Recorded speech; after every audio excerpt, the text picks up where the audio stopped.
నమస్తే. ఒక దురదృష్టకరమైన సంఘటన జరిగింది. Ahmedabad plane incidents. నాకైతే చాలా షాక్ గురయ్యాను నేను. చాలా బాధపడ్డాను. అప్పటిదాకా మనం పెహల్గాం గురించి మాట్లాడుకుంటూ ఉన్నాము. తర్వాత ఇండియా, పాకిస్తాన్ క్లాషెస్ గురించి ఇవంతా మాట్లాడుకుంటూ ఉన్నాము. అది అలా జరగ జరిగి జస్ట్ అప్పుడే ముగిసినట్టు కూడా లేదు. మనకింకా వాటి గురించి న్యూస్ అన్నీ వస్తూ ఉన్నాయి. ఇది న్యూస్ చాలా షాకింగ్ గురి చేసింది. నేను వెంటనే అసలు యాస్ట్రాలజీ పాయింట్ ఆఫ్ వ్యూలో ఎలా ఉంటుంది? అసలు ఎందుకు జరిగింది ఇది అని చెప్పేసి విశ్లేషణ చేయటం జరిగింది. నేను కొన్ని వీడియోలు ఆల్రెడీ చేశాను. ఒకటి షష్టగ్రహ కూటమి, దాని యొక్క ప్రభావం ఎలా ఉండబోతుంది, అలానే మనకి పెహల్గాం ఇన్సిడెంట్స్ జరిగింది. అవి జరిగిన తర్వాత ఇన్సిడెంట్స్ ఎలా ఉండబోతుంది, వాటి యొక్క ఇంపాక్ట్ ఏంటనేది కూడా ఒక వీడియోలో చేయడం జరిగింది. కొన్ని ఛానల్లో, యూట్యూబ్ ఛానల్లో రావడం జరిగింది దాని గురించి. ఈ వీడియో దానికి సబ్సిక్వెంట్ వీడియో కింద మనం భావించవచ్చు. ఈ ఈవెంట్ జరిగిన సంఘటన కనుక చూస్తే 12వ తారీఖు జూన్ మధ్యాహ్నం 1:38 PM ఎగ్జాక్ట్గా ప్లేన్ క్రాష్ అయింది అని చెప్పేసి మనకి ఛానల్లో వచ్చినాయి, తర్వాత న్యూస్ ఆర్టికల్స్లో వచ్చిన ఆ టైంని తీసుకొని నేను కుండలిని జనరేట్ చేశాను. ఆ ఇన్సిడెంట్ జరిగిన టైంని కుండలిని జనరేట్ చేస్తే దాని ప్రకారం నాకు చాలా క్లూస్ దొరికినాయి అనమాట. ఫస్ట్ ఒక్కొక్కటి నేను దాని గురించి ఏ విషయం వల్ల ఈ ప్లేన్ యాక్సిడెంట్ జరిగింది అనే దానికి మీకు వివరణిస్తాను. ఫస్ట్ వచ్చేటప్పటికి ఈ ఇన్సిడెంట్స్ జరిగింది మనకి కన్యా లగ్నంలో జరిగింది. కన్యా లగ్నంలో జరగటంతో ఈ కన్యా లగ్నం నుంచి కరెక్ట్గా 12th స్థానంలో కనుక చూసుకుంటే అది మనకి సింహరాశి అయింది. ప్రాబ్లం అంతా ఇక్కడే మనకి ఆస్ట్రాలజికల్గా ట్రిగ్గర్ అయింది. ఎందుకు ఏమిటంటే 36 సంవత్సరాల తర్వాత కుజుడు ప్లస్ కేతువు రెండు కలిసి ఉన్నారండి. ఇక్కడ మనకు కుజును తీసుకుంటే అతను ఫైరీ ప్లానెట్, యుద్ధము, బ్లడ్, తర్వాత వీటన్నిటికి సంబంధించిన సడన్ యాక్సిడెంట్స్, వీటన్నిటికి సంబంధించిన కారకత్వాలు కలిగిన ఒక మ్యాసివ్ ఫైరీ ప్లానెట్ అని మనం అనుకోవాలి. అలానే కేతువు కనుక మనం చూసుకుంటే ఇలాంటి సిమిలర్ క్యారెక్టర్ లక్షణాలు ఉండి కేతువు ఒక రకంగా మార్స్ కంటే ఇంకా బాగా క్రూరమైన లక్షణాలు కలిగిన కేతువు ఇద్దరూ కలిసి సింహరాశిలో ఉన్నారు. అయితే ఈ కేతువుకి ఏ పని చేసినా కట్టింగులు పెట్టి వ్యవహారాన్ని ముందుకు బానేయకుండా ఆపే గ్రహమే ఈ కేతు. ఇలా రెండు దుష్ట గ్రహాలు, రెండు ఫియర్స్, అగ్నితత్వం కలిగిన గ్రహాలు, అత్యంత క్రూరమైన గ్రహాలు ఎక్కడున్నాయంటేనండి ఇది సింహరాశిలో ఉన్నాయి. అగైన్ వీళ్ళిద్దరు కలిసి ఎక్కడ కూర్చున్నారంటే అగ్నిపర్వతం మీద కూర్చున్నాడు. సింహరాశి మళ్ళా అగ్నితత్వం సంబంధించిన రాశి, చాలా ప్రమాదకరమైన రాశి. ఇలా 3 కాంబినేషన్స్ 36 సంవత్సరాల తర్వాత కలిసినాయండి. ఏ విధంగా అంటే అగ్నితత్వం కలిగిన సింహరాశి, చాలా పవర్ఫుల్ అయిన మార్స్ మ్యాలిఫిక్ ప్లానెట్, దుష్టగ్రహము, దానికి తోడు కేతు కలిసి ఉన్న ఈ కాంబినేషన్ 36 సంవత్సరాల తర్వాత రావడంతో ఇది మంచి పొజిషన్ కాదు, ఈ గ్రహ యొక్క కాంబినేషన్ మంచిది కాదు అని మనకి నారద సంహిత లాంటి బుక్స్లో చాలా చోట్ల గ్రంథాలు వివరించారు. వీటి యొక్క ప్రభావం రాజు మీద, రాజ్యాల మీద, యుద్ధాల మీద, అనుకోని సంఘటనల మీద, మనుషుల మీద జరుగుతాయి అని చెప్పేసి వివరించడం జరిగింది. రెండోది ఏం జరిగిందంటేనండి, ఇక్కడ ఏదైతే ఇన్సిడెంట్స్ జరిగిందో లగ్నం నుంచి చూసుకుంటే ఆ కాంబినేషన్ మనకి 12th హౌస్లో ఉందండి. 12th హౌస్ మనకి ఆస్ట్రాలజీలో ఏమని రిప్రజెంటేషన్ చేస్తుంది అంటే ఇది మనకి ఫారిన్ ప్లేసెస్ని రిప్రజెంటేషన్ చేస్తుంది, ఫారిన్ రిలేషన్స్ని రిప్రజెంటేషన్ చేస్తూ ఉంటుంది. అందుకని చెప్పేసి ఈ ప్లేన్ దేనికి సంబంధించిందండి, విదేశాలకు వెళ్ళబోతున్న ఫ్లైట్ గురించి జరిగింది. రెండోది మనకి ఇదే జ్యోతిష శాస్త్రంలో మనకి ఏమని చెప్తారంటేనండి 12వ స్థానాన్ని హాస్పిటల్ రిలేటెడ్ అని కూడా చెప్తూ ఉంటారు. మీరు కనుక చూసుకుంటే ఈ ప్లేన్ కరెక్ట్గా ఎగ్జాక్ట్గా హాస్పిటల్ మీదే ల్యాండ్ అయ్యి అక్కడ క్రాష్కి గురయ్యి ఆ హాస్పిటల్లో ఉన్న డాక్టర్స్ కూడా ప్రమాదాలు జరిగాయండి. ఒక 20 మంది దాకా చనిపోయారని చెప్పేసి న్యూస్. సో ఈ విధంగా మనం ఏది కనుక చూసుకున్నా కానీ ఇది ఒక మేజర్ రీజన్ అని చెప్పుకోవాలి.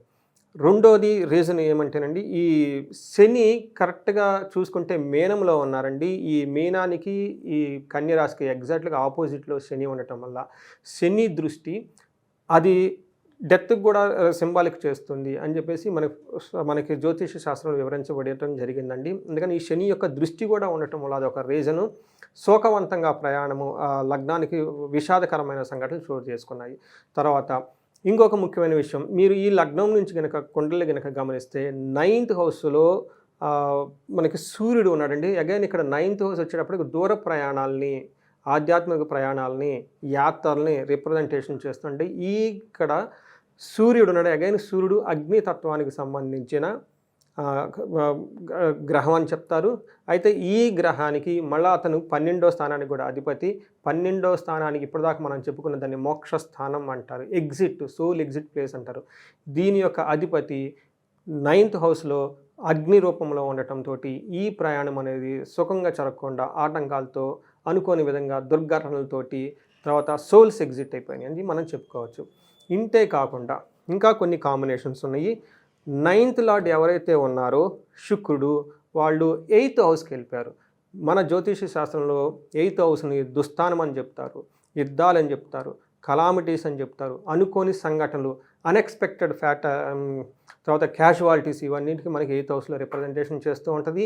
ఈ యాత్రకు సంబంధించిన శుక్రగ్రహం ఏదైతే ఉందో వాళ్ళు మేషంలో ఉండటం వల్ల మేషం దుస్థానంగా ఉండి ఇది అనుకోని విధంగా దుర్ఘటనకు చేసుకొని దుర్ఘటన ద్వారా రిఫ్లెక్ట్ అయిపోయి చాలామంది చనిపోవడం జరిగింది. వీటితో పాటు ఇంకా కొన్ని ఇంట్రెస్టింగ్ అయిన డెడ్లీ అయిన కాంబినేషన్స్ కూడా నేను గమనించడం జరిగిందండి. ఇందులో ఒకటి, ఆ ఇన్సిడెంట్స్ జరిగిన రోజు మూన్ వచ్చేటప్పటికి వీళ్ళు మూలా నక్షత్రంలో ఉన్నాడు. మూలా నక్షత్రం అగైన్ కేతువుకి సంబంధించిన నక్షత్రం అని గమనించుకోవాలి. సూర్యుడు కనుక మనం చూసుకుంటే ఆ రోజున సూర్యుడు కుజుడు సంబంధించిన నక్షత్రంలో మృగశిర నక్షత్రంలో ఉన్నారు. అంటే ఆ రోజు సూర్యుడు చంద్రుడు ఏ రోజు సంఘటన అయితే జరిగిందో సూర్యుడు చంద్రుడు కూడాను ఇద్దరు కుజ ప్లస్ కేతు సంబంధించిన నక్షత్రాలు ఉండటం వల్ల వాటి యొక్క ఇంపాక్ట్ సూర్యుడు చంద్రుడి మీద పడి సూర్య చంద్రుల యొక్క ప్రభావం మన మీద చాలా చాలా విధంగా ఉంటుంది. ఎందుకంటే ఈ సూర్య చంద్రుడి వల్లే మనకి తిథులు వస్తాయి అన్నమాట. సూర్యుడు చంద్రుడికి వలన డిస్టెన్స్ని బట్టి తిథులు మారుతూ ఉంటాయి. ఎప్పుడైతే సూర్యుడు చంద్రుడు ఒక చాటు ఉన్నారో దాని అమావాస్యని, ఎప్పుడైతే ఎదురెదుర్కొన్నారో పౌర్ణమని, ఈ మధ్యలో ఉన్న డిస్టెన్స్ వల్ల తిథులు మారుతూ ఉంటాయి. ఆ రోజు సూర్యుడు చంద్రుడు ఇద్దరు కూడాను ఇప్పటిదాకా మనం చెప్పుకున్న డెడ్లీ కాంబినేషన్ మార్స్ తర్వాత కేతు ఎవరైతే ఉన్నారో ఆ ఉన్న నక్షత్రాలు ఉండటం వల్ల వాళ్ళ యొక్క ఇంపాక్ట్ కూడా ఈ ఇన్సిడెంట్స్ మీద పడింది. తర్వాత కేతు వచ్చేటప్పటికి కుజుని యొక్క నక్షత్రంలో ఉన్నారు, కుజుడు వచ్చేటప్పటికి కేతు యొక్క నక్షత్రంలో ఉన్నారు. అగైన్ ఇవన్నీ మనకి ఫైరీ ప్లానెట్స్. ఈ టోటల్ కాంబినేషన్ కనుక మనం గమనించుకుంటూ ఎలా ఉందంటే ఏ విషయాన్నైనా చూసుకున్నా కానీ అంతా ఫైర్స్, బ్లాస్టింగ్స్, తీర్థయాత్రలు లాంగ్ ప్రయాణాలు చేసే వాళ్ళకి యాక్సిడెంట్స్, సోల్ ఎగ్జిట్స్, హాస్పిటల్స్, ఈ కాంబినేషనే చూపిస్తూ ఉంది. సో ఈ కాంబినేషన్ ద్వారా ఇదంతా ట్రిగ్గర్ అయింది అనేది ఈ యొక్క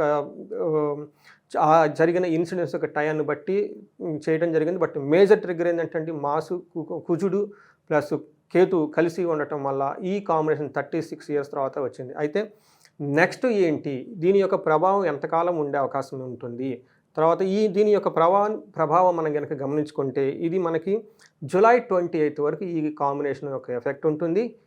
దీనికి సంబంధించి ఇదే విధమైన అన్ఎక్స్పెక్టెడ్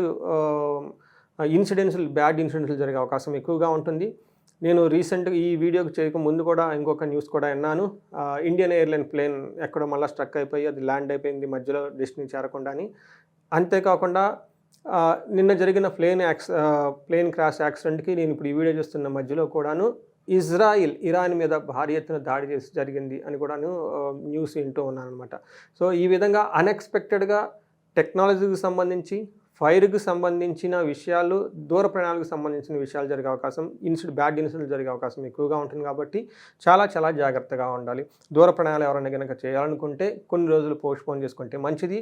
చేసినా కానీ అక్కడ వాళ్ళకి సరైన రిజల్ట్ ఉండదు. ఏ పర్పస్ని అయితే వాళ్ళు ఆ ప్రయాణం చేస్తున్నారు దాని యొక్క రిజల్ట్ వాళ్ళకైతే ఉండదు. రీసెంట్గా ఇంకొక న్యూస్ కూడా అన్నాను, అది ఎంతవరకు క్లియర్ అనేది క్లారిటీ నాకు లేదు. బట్ యూఎస్ కూడా F1 వీసాలను ఆపేసింది, వాళ్ళ కంట్రీకి ఎవరు రానివ్వట్లేదు అని ఒక న్యూస్ కూడా అన్నాను. బట్ ఏదైనా కానీ దూర ప్రయాణాలు కనుక దానికి సంబంధించిన ప్రోగ్రాంలు ఏమైనా ఉంటే పోస్ట్పోన్ చేసుకుంటే చాలా మంచిది. నెక్స్ట్ మనకి రెమెడీ ఏం చేసుకోవాలి, ఇండివిజువల్గా మనం ఏం చేయగలుగుతామంటే ఫస్ట్ ఆయుష్ సూక్తం అని ఉంటుందండి. ఇది వేద మంత్రం, దీన్ని జపం చేసుకోవటం, చదువుకోవటం, లేదు అంటే చక్కగా వేద బ్రాహ్మణులు ఎవరైనా తీసుకొచ్చి మన ఇంట్లో జపం చేసుకోవాలి. రెండోది మృత్యుంజయ మంత్రం అని ఉంటుందండి, లేదంటే అమృత మృత్యుంజయం అభిషేకం కానీ హోమం కానీ చేసుకోవాలి, లేదంటే మృత్యుంజయ మంత్రాన్ని ఈరేళ్ళని ఎక్కువసార్లు జపం చేసుకుంటూ ఉండాలి. మూడోది మోస్ట్ ఇంపార్టెంట్, ప్రతి ఇంట్లో లేకుంటే ప్రతి చోట ఇలా దూర ప్రయాణాలు చేయాల్సి వచ్చినా ఇలాంటి ప్రమాదాలకి మోరార్లెస్ అసోసియేట్ అయి ఉన్న వాళ్ళు కూడాను అగ్నిహోత్రం కనుక ఉదయం సాయంత్రం కనుక చేస్తూ ఉంటే ఎక్కడైతే అగ్నిహోత్రం ఉంటుందో ఇలా అపమృత్యు, దోషము, భయము లాంటివి ఏముండవు. ఇవి కాకుండా మనకి స్తోత్రాల్లో గనక చూసుకుంటే కవచాల్లో గనక దేవీ కవచం అని ఉంటుందండి. ఇది చాలా పెద్దది. అది చదవండి, చాలా బాగుంటుంది. లేదంటే అట్లీస్ట్ దుర్గా కవచం చదువుకున్నా గానీ మిమ్మల్ని మీరు ప్రొటెక్ట్ చేసుకునే అవకాశం ఎక్కువగా ఉంటుంది. ఇంతే కాకుండా స్కూల్‌కెళ్ళే చిన్నపిల్లలు కానివ్వండి, కొంచెం పెద్దగా ఎక్కువ మంత్రాలు, స్తోత్రాలు మాకు రావండి, ఏదైనా రెమెడీ చెప్పండి అనుకుంటే హనుమాన్ ద్వాదశ నామ స్తోత్రం అని ఉంటుందండి. ఇది చాలా చాలా పవర్‌ఫుల్. చిన్న శ్లోకము. దీన్ని చదువుకొని తర్వాత ఇంట్లోంచి కాళ్ళు బయటి చెప్పులేసుకొని అలా వెళ్ళిపోండి. మీకు ఎలాంటి అపమృత్యు దోషం రాకుండా మిమ్మల్ని, మీ పిల్లల్ని, మీ కుటుంబ సభ్యుల్ని కాపాడుతూ ఉంటుందండి. సో, నమస్తే అండి.